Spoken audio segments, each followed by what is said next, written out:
अब तक हम पढ़ चुके हैं कि लेखिका शिवानी का एक महिला के साथ परिचय होता है जो वह अपाहिज थी। उसके धड़ से नीचे का जो भाग है वह एकदम से पैरालिसिस था। तो किस प्रकार वह औरत क्या है अपंग होते हुए भी धैर्य, परिश्रम और उत्साह से वह डॉक्टरेट की डिग्री हासिल करती है। यह सच्ची में क्या है, लोगों में क्या है ज्ञान फैलाती है, लोगों में क्या है व्यक्तियों में प्रेरणा का स्रोत वह बन जाती है। तो लेखिका के घर के बगल में ही यह औरत रहती थी, तो जिसका नाम है डॉक्टर चंद्रा। तो वह रोज़ क्या देखती थी, किस प्रकार देखो वह अपंग होते हुए भी गाड़ी से उतरती थी, व्हीलचेयर पर चढ़ती थी, खुद चलाते हुए क्या है कमरे में घुस जाती थी। तो उसे देखकर वह काफ़ी आश्चर्य होती थी और सोचती थी, मतलब हम लोग क्या करते हैं, लोग क्या करते हैं, हमेशा कुछ भी अगर विपत्ति आता है तो ईश्वर को क्या दोष देते हैं, अपने भाग्य को कोसते हैं। पर लेखिका कहती है कम से कम हमें इस पर विधाता को पर कोसना नहीं चाहिए, क्योंकि देखो कम से कम हमें भगवान ने अपाहिज तो नहीं बनाए, हमारे सारे अंग प्रत्यंग तो सही सलामत बनाए हैं। और यहाँ पर देखो डॉक्टर चंद्रा अपाहिज होते हुए भी क्या है वह हमेशा खुश रहती थी, वह कभी भी विधाता को या अपने भाग्य को कोसती नहीं थी। आगे हम पढ़ेंगे पेज नंबर 37 खोलिए। धीरे धीरे मेरा उससे परिचय हुआ। तो लेखिका का परिचय होता है किससे, डॉक्टर चंद्रा से। कहानी सुनी तो दंग रह गई, पर उसके बारे में सुनती है, चंद्रा के बारे में जब सुनती है तो वह दंग रह जाती है। नियति के प्रत्येक कठोर आघात को अति अमानवीय धैर्य एवं साहस से झेलती वह बित्ते भर की लड़की मुझे किसी देवांगना से कम नहीं लगी। जब उससे परिचय होता है तब लेखिका को लगता है कि वह किसी भगवान से कम नहीं है, देवी से कम नहीं है, कितनी साहसी है। मैं चाहती हूँ कि मेरी पंक्तियों को उदास आँख वालों वह गोरा उजले वस्त्रों से सज्जित लखनऊ का मेधावी युवक भी पढ़े।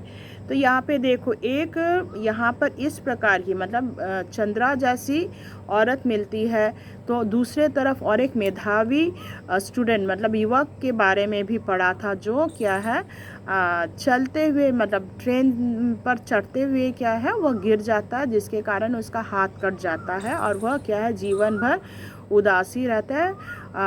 तो उसकी जीने की इच्छा ही नहीं थी, मतलब वह पूरे से ही मानसिक रूप से अपाहिज हो गया। तो उसे कहना चाहते हैं कि देखो यहाँ पे चंद्रा जैसी औरत क्या है, किस प्रकार मतलब दुनिया से लड़ते हुए जूझते हुए वह किस प्रकार आगे बढ़ रही, वह कभी भी भाग्य को नहीं कोसती है।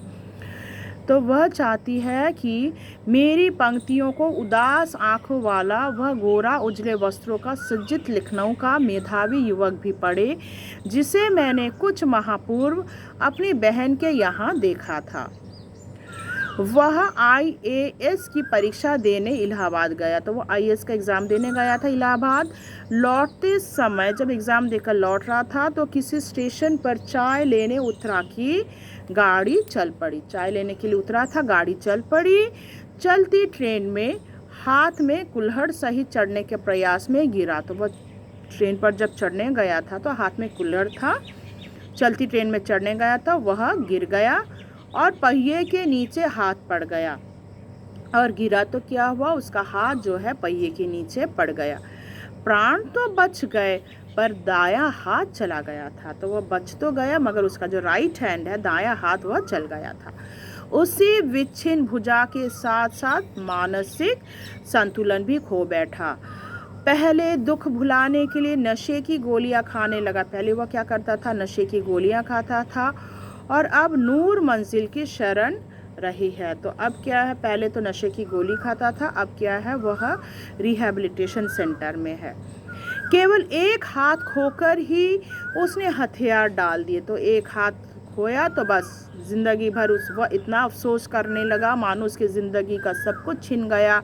इधर चंद्रा को देखो, जिसका निचला धड़ मतलब गर्दन से निचले का धड़ है निष्प्राण मांसपिंड, सिर्फ मांसपिंड जैसा ही है, मात्र सदा उत्फुल्ल है, चेहरे पर विषाद की एक रेखा भी नहीं, उसके चेहरे पर कोई क्या है, विषाद नहीं, दुख नहीं।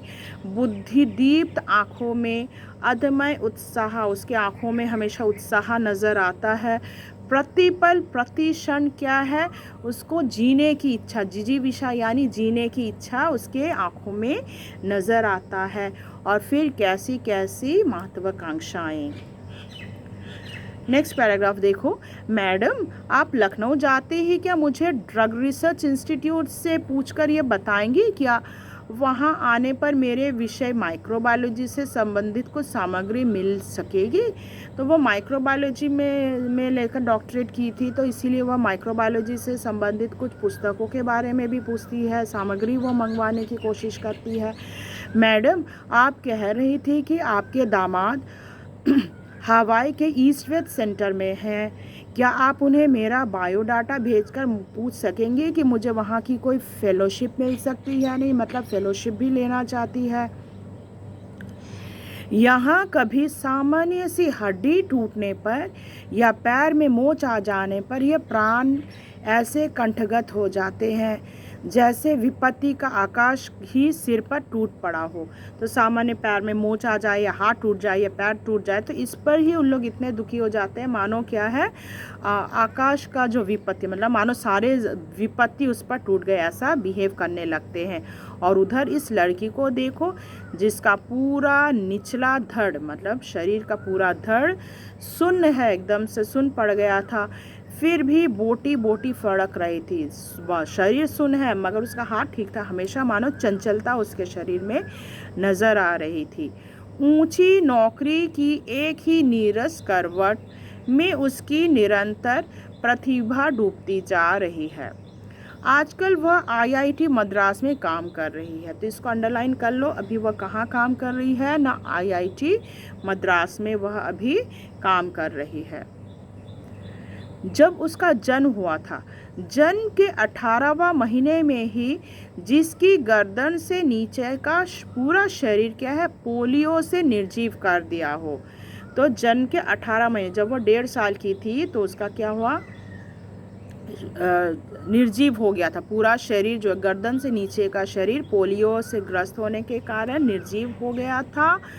उसने किस अद्भुत साहस से नियति को अंगूठा दिखा दिया, अपनी थीसिस पर डॉक्टरेट ली होगी। तो ऐसी महिला जिसका पूरा शरीर क्या है, निर्जीव हो गया था, पोलियो से ग्रस्त होने के कारण निर्जीव हो गया था, इसके बावजूद वह किस प्रकार दुनिया से लड़ते हुए क्या डॉक्टरेट की डिग्री वह हासिल कर देती। उसने थीसिस पर क्या है, डॉक्टरेट भी कर ली और वह अभी आईआईटी मद्रास में क्या है, काम भी करती है।